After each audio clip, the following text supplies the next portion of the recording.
Trump thought he had the Republican Party and the billionaire class firmly in his pocket.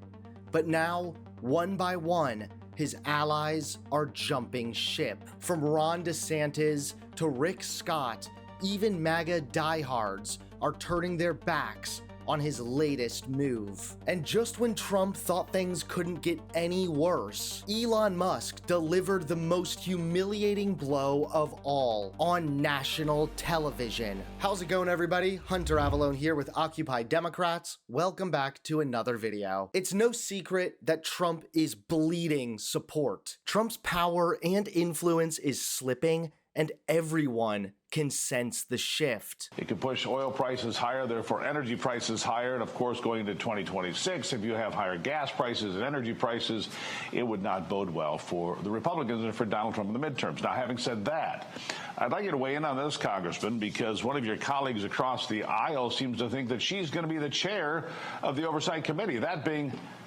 Jasmine Crockett, who says she will be chair of the Oversight Committee, and they'll be going after Donald Trump with some gusto, shall we say.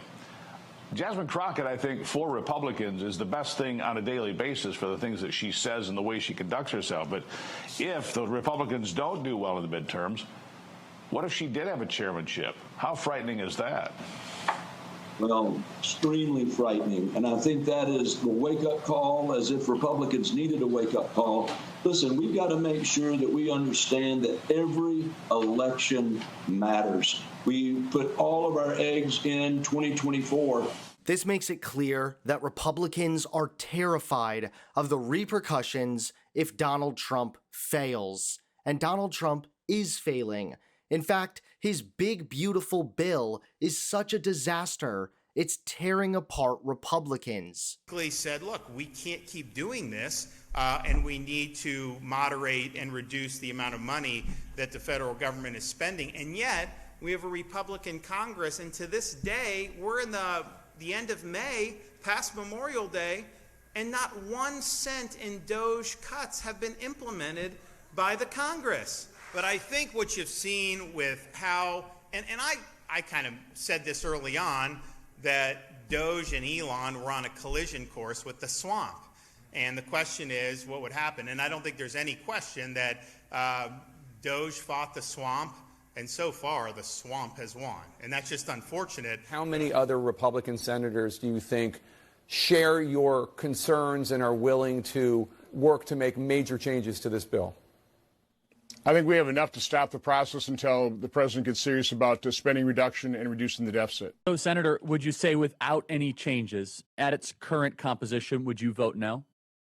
Oh, absolutely. I'd vote no. That's right. More and more conservatives are waking up to the fact that the guy who promised fiscal responsibility was bluffing. But the backlash didn't stop with lawmakers. Just when Trump thought the worst was behind him, a shocking voice entered the conversation, one he never saw coming. That's right, Elon Musk just said this on national television. Elon Musk is making waves after publicly calling out President Trump over his controversial spending bill.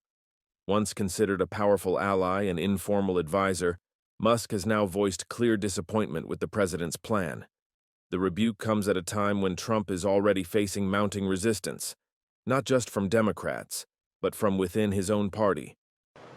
So, I was disappointed to see the massive spending bill, frankly, which increases the budget deficit, not just decrease it, and undermines the work that the DOGE team is doing. I actually thought that when this big, beautiful bill came along. I mean, everything he's done on DOGE gets wiped out in the first year. I think a bill can be big or it can be beautiful. But I don't know if it could be both. My personal opinion. Musk's remarks are a stunning break from a figure Trump once championed. Combined with Republican defections and growing unease across the aisle, this public fallout signals more than a policy dispute. It suggests a deeper unraveling of support around the president, even from those once in his corner. This is absolutely brutal, and it demonstrates that Trump's grip on the GOP is slipping, and fast. When even his most loyal followers like Elon Musk are openly voicing disappointment on national television, the writing is on the wall. This isn't just political opposition, it's a public unraveling of Trump's influence. Stay tuned, because if this is how Trump's allies are treating him, I can't imagine what his enemies have in store.